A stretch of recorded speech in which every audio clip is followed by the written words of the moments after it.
that time again. Boot Up is here again, live on HBTV, broadcasting from the television studios at the Hull College Group, to get your motor running and prepare you for another day. Well, I'm Stacey Roche.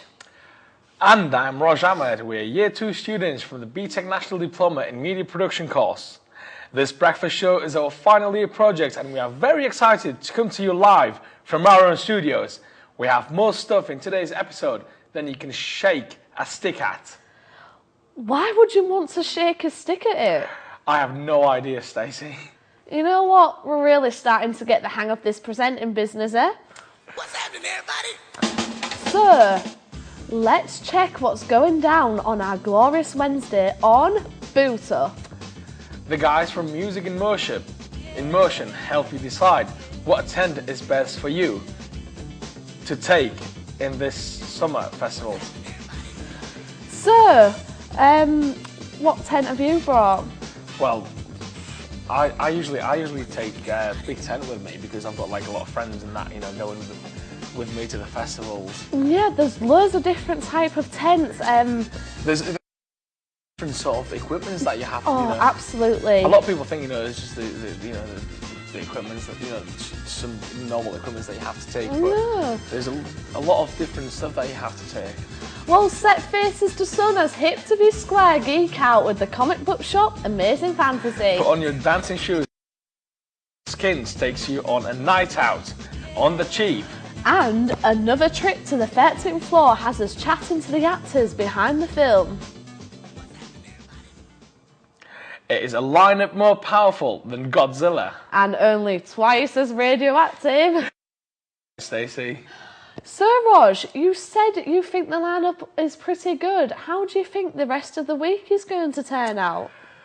I've enjoyed it so far. You know, it's been quite challenging because we've been here since like 6 o'clock in the morning, work till late, and you know, we all the skills that we've gained and we've learned here, we're practicing all of them during this week, and it's just, you know, it's just amazing how we all work together. What about you? Absolutely. I just love that we all come together as one unit, and I feel like I'm friends with everyone now, and I feel like we're all working together, and it's just so amazing. I feel so lucky and so privileged to be doing this right now. I think it's a great experience for us all. Absolutely, it's a real collective work, isn't it? You know, that's what I love about it. You know, their specific roles and everything. It's just amazing. And great atmosphere. Absolutely. Let's move on, shall we? Because it's time to talk tents, like we did. Well, why are we going to be talking about tents again? Well, if you read the script, Stacey, here is Music in Motion.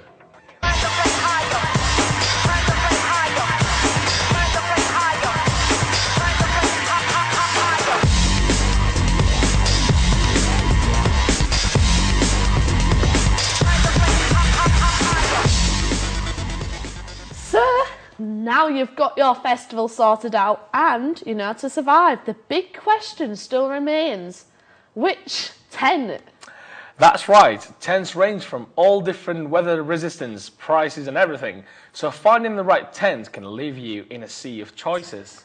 But finding the wrong one can leave you in a sea of mud. Absolutely. That's why we are going to help you out with our super cool guide to tents. Basically, we talk about is obviously the tent that you're going to sleep in, as well as things like sleeping bags, sleeping mats, and bits and bobs. Something like the Flash Fuse 2, it's what's called a Flash tent. Basically, nice and simple. All you do is unzip this bag, take the bag off, then you've got a strap which goes around the whole tent. Take the strap off, then literally, then from there, stand back, let it go, and it falls out into place. As you can see here, then it's a matter of seconds rather than having to mess around and setting some old canvas tent up, taking you most of your time. It's obviously easy to put up, and if it's raining, great, you put it up straight away and then you can go out and watch your bands, whatever. All these tents are fully waterproof. You've got a fly sheet inside. That stops obviously flies from getting in, but also at the same time it stops some condensation build up, which you'll get when you're in the tent, because a single skin tent you'll end up soaking wet from condensation, whereas this will absorb some of the moisture. Underneath this, a couple of sleeping bags. Depends on how hard you are. Usually a 2-season sleeping bag would be best. 1 season, if you're over 18 and you're drunk and you just pass out, it won't matter what you're sleeping on, I suppose, but the majority of the time, like a 2-season sleeping bag would be best. If you really do feel the cold quite a bit, then maybe a 3-season sleeping bag, because even in summer over here, you know how cold it can be on a night. A couple of thermarests or roll mats, a couple of pillows, or what you could do is get your sleeping bag, get the bag that your sleeping bag has got in, then get your jacket or something similar, some clothes, stuff it in there and tie it off, and then you've got a pillow, and then inside you're sorted. Sometimes it's easier if you try and keep most of your stuff in your car boot or in your bag, then you're not ending up with loads of things kicking around your tent and you can never find anything. Organisation, I think, is the key in the tent. Tents, don't cook inside them, cook outside them, otherwise you tend to find that the tent sets on fire. All these have got a fire retardant, but that doesn't stop the tent from actually catching fire, it just slows down the process of it burning. Another good point as well, that if you are out on your festival, then obviously, without sounding like a child education film or anything like that, you always make sure you've got some kind of hat on if you're outside all day in the sun, and also some kind of sun cream, especially for the back of your neck, because it's great going to festival having fantastic weather and then get yourself really badly burnt, or even get yourself some like sunstroke and being ill for the next day. So just keep yourself protected from the sun also. Wow, that was informative and also entertaining. Correct. Well, I feel like another awesome music video from one of our college students on our course. Is the pop Jewish? No. Well, that backfired then. Yeah, I feel like a music video. Well, Stan, today's video comes from a Superbad Productions for Millen Collins' song No Cigar. Enjoy.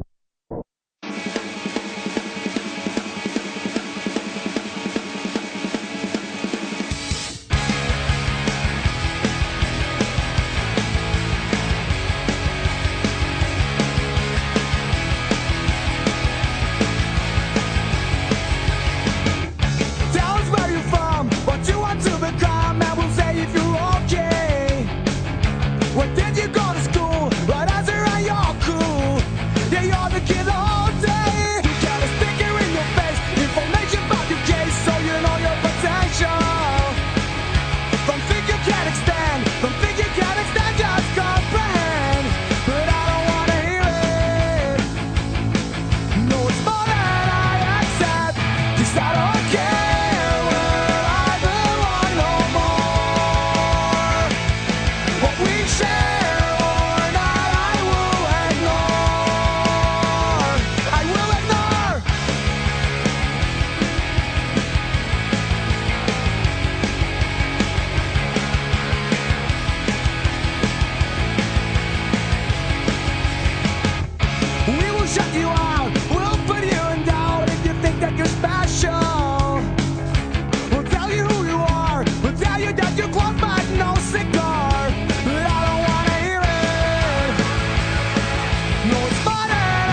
Do you know, Stacey, it's weird because I don't enjoy many things, but I really did enjoy that. What are you talking about? You enjoy everything. You spent 3 hours yesterday shaking your house keys in front of your face. I'm laughing. You know what? Whatever. Here's Hip to be Square.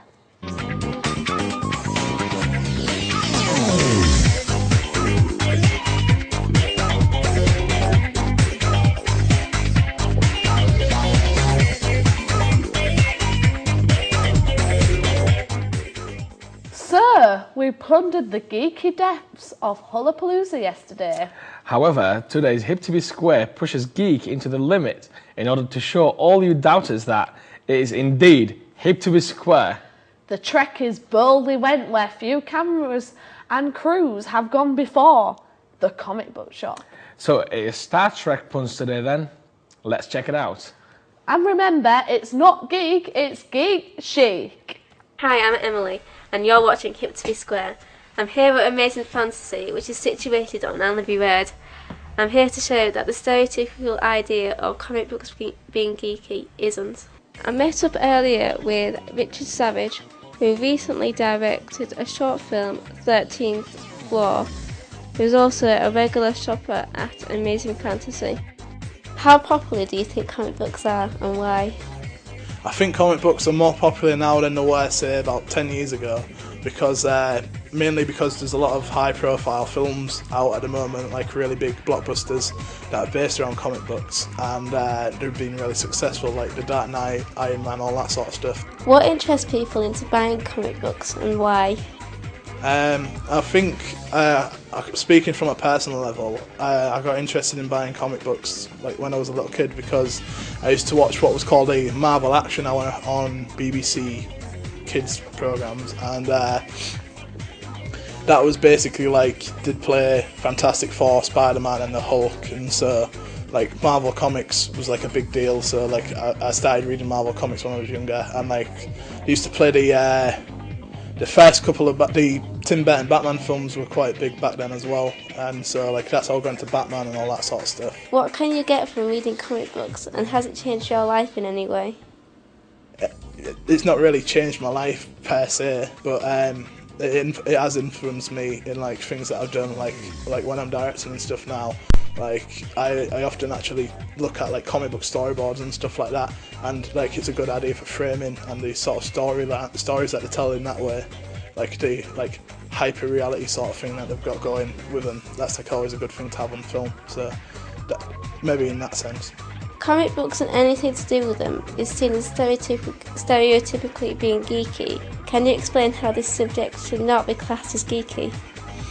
Well, people can call it what they like, really. But personally, I don't think like calling something geeky is not really that clever, really, and it doesn't make you any more cool for like saying something's rubbish. So, but I mean, I'm happy for anyone to call me a geek. I'll admit it, I'm a geek. But you know what? It's actually quite cool. Like if people tried it, they'd enjoy it. So, like you guys say, it's not geek, it's geek chic. So, I agree with that. And basically, if you enjoy it, doesn't matter what anyone else thinks about it. You go and read comic books if you want. You go and watch Star Trek or anything like that if you want. It's all good at the end of the day. If you enjoy it, do it. I hope this has shed some light into the comic book world. Please don't try being a superhero at home. Thanks for watching, and remember, it's not geek, it's geek chic. So, do you read comics then, Raj? I don't need to, Stacey. I have superpowers anyway. The ability to sleep for days? You know, you're just jealous because you weren't blessed with such a gift. Okay, Raj, so say you was a superhero, what powers would you have? I don't know. I've not thought about it like properly, sitting down and thinking about Top of your head. I just want to. I don't know. I'm thinking like it'd be great if I like had the power to like just fly and go to like another region, another country, without having like without sorting your travel and money and stuff like that. So like you'll be free then. I know. But you might have to take your passport, won't you? Not really. If you fly, well, that's all kids. You just cross borders and everything without people. You're just free going wherever you want to go. What about you?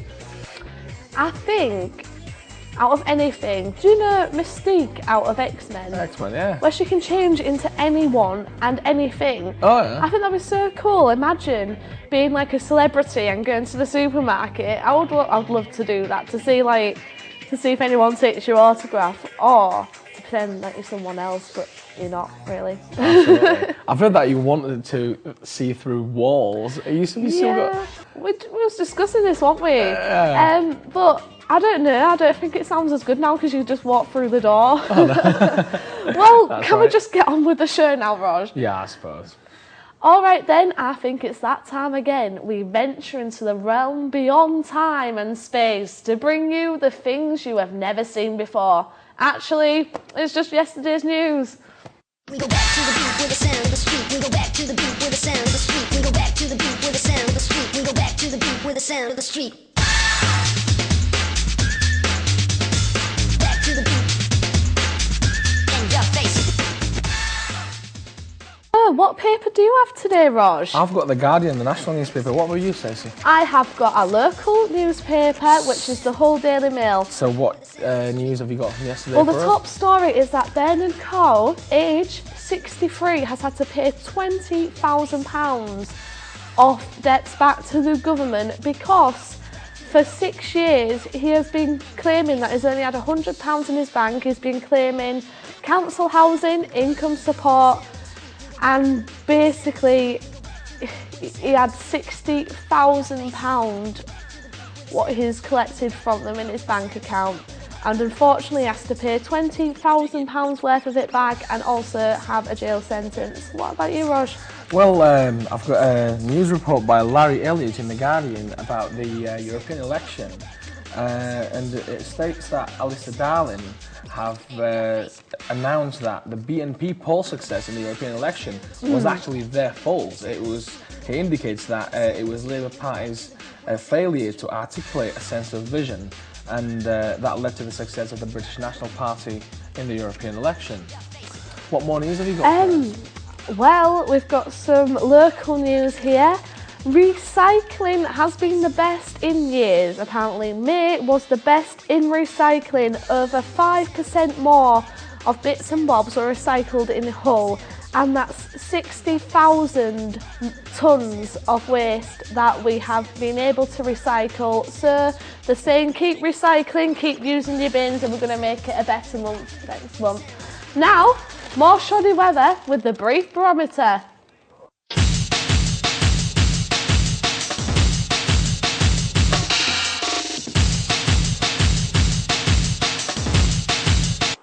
Let's just say you won't be making snowmen today.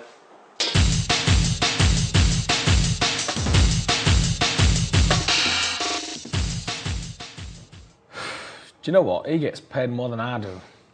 Moving on from that overpaid weather person, let's get some hints for skins.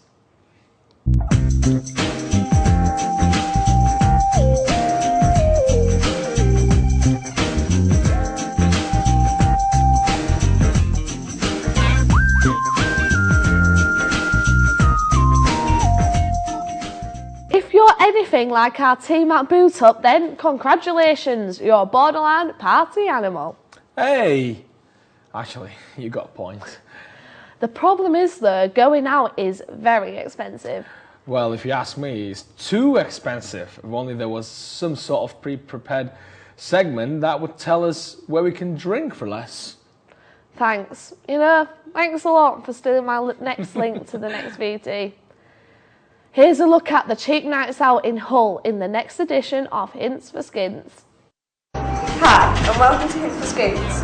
And I'm Terry, and I'm taking you around 3 places where you can go for a quiet drink and spin swing. Let's go.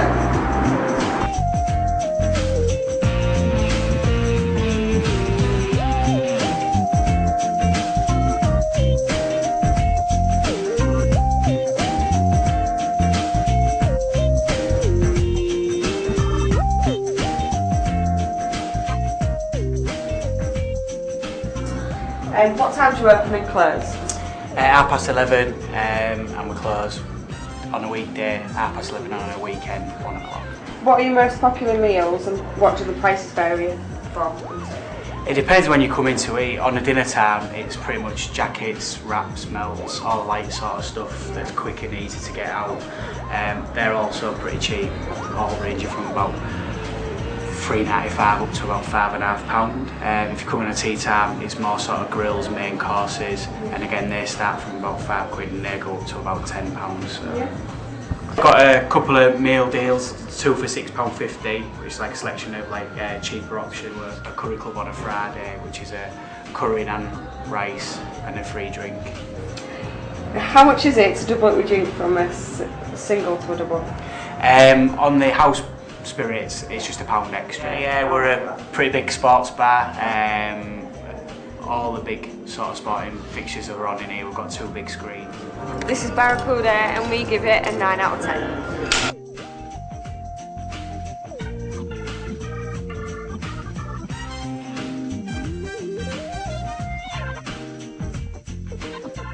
This is Propaganda and we give it a 7.5.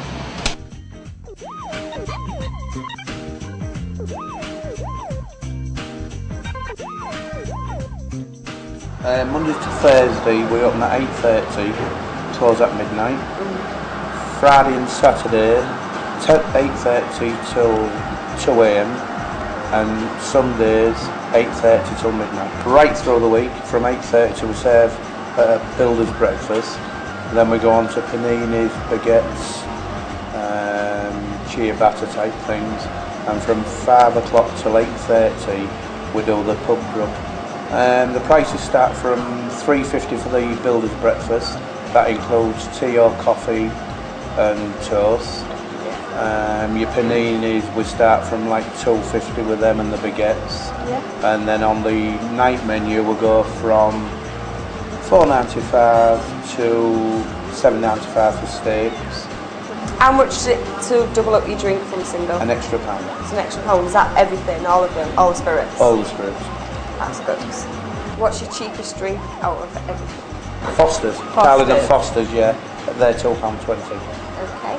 Well, that's all my questions for now, so thank you for your time. My pleasure. This is the Clarendon and we give it an 8 out of 10. Do you know, that made me thirsty. But your rehab is going so well. Let's take your mind off things and have a look and a check out off the 13th floor.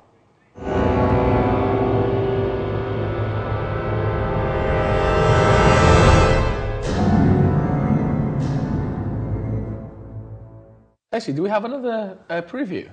That's coming in a moment, Raj. It looks like it is going to be a corker. Definitely a classic in the making. I think, sir, our team caught up with Sean Keir and Paul Preston to talk about their roles within the film. Sounds good. Let's go for it. Could you give me a brief description of the characters that you played in 13th Floor? I play a character called Ted. My wife gets sacked by the boss of New Start Finance, so I go to New Start Finance to pay him a visit, and it goes from there. What about you, Sean? Well, I play a character called Mel, and he basically wants to work his way up the ladder in the New Start Finance to get a mortgage on that, and I think he's a bit ruthless. How did it feel for you to work in the production of this house? It was good. It was good. I liked it a lot. I'd done some musical videos with the media in the past, and that was pretty small compared to it. You know, you realise how much prep work is needed backstage, you know, for the development, and so it's not just like you go in and you do your bit. You've got to set it all up and that, and you realise that it's not just acting and a camera and lights and that. It's like everything that comes together at the end. In the past productions, you were used to theatrical plays. How big was the difference between theatre and film? It's massive, massive. Did it take you a lot to adapt? Yeah, it did take me a lot, and Ricky, the director, he helped me a lot with that. So like, you got to scale it down.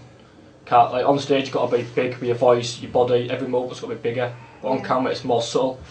And when we was doing this scene when we were in the lift, that was it's confined space. You got to be even less. So you learn a lot from it. You also got, because like when you're on stage, you have to go through as a full, so it goes from beginning to end. Whereas when you're on film, it's broken, so that you could start, and it all depends on the recording, you could start in the middle, or you could start at the end, or you could start whenever and just film that section. Yeah. So that's why it's also different as well. If anything, what did you take away from 13th floor? Just first time I worked on a production like that size. I mean, I learnt a lot from just doing that, like different camera angles, and you might have to do the same scene 5 or 6 times to get the right shots. So it can be tedious when people got the giggles and stuff like that. But yeah, there's pressure on it, but it's a different pressure to stage. What does the future hold for you now after the completion of 13th floor? We're both working on a play called Our Country's Good. We're both playing the same character because it's double cast. Play a schizophrenic called Harry. That's at Napa next month, so that should be good. Do you plan to go into film like after that, or do you just want to stay away from film after that? No, I do. You do anything really? Yeah, I do stage or film. It's totally different. So like stage, you get the buzz and the excitement of it, but and you get the instant recognition there and then by the audience. But with 13th floor, I actually seen finished yet, so I see it finished, I won't realise. That's awesome. The thing what it is they've all got like different experiences, you know, like if you go on film and that, but it's all something that, you know, we both want to do. Yeah. Like if you go into anything really, so just see what the future holds really. Well, it looks like that was a lot of fun to work on, Raj. I know, but please tell me it's teaser time now. Indeed it is. I love these things. Well, hold on until Friday and you can see a full theatrical trailer. Until then though, here's this to tingle your taste buds. Enjoy your job, do you? Listen, pal, I earn more in a week than you earn in a year.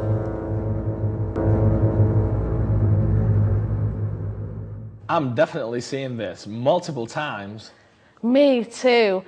For now though, we need to wrap up this and let you know what treats we have in store for you tomorrow.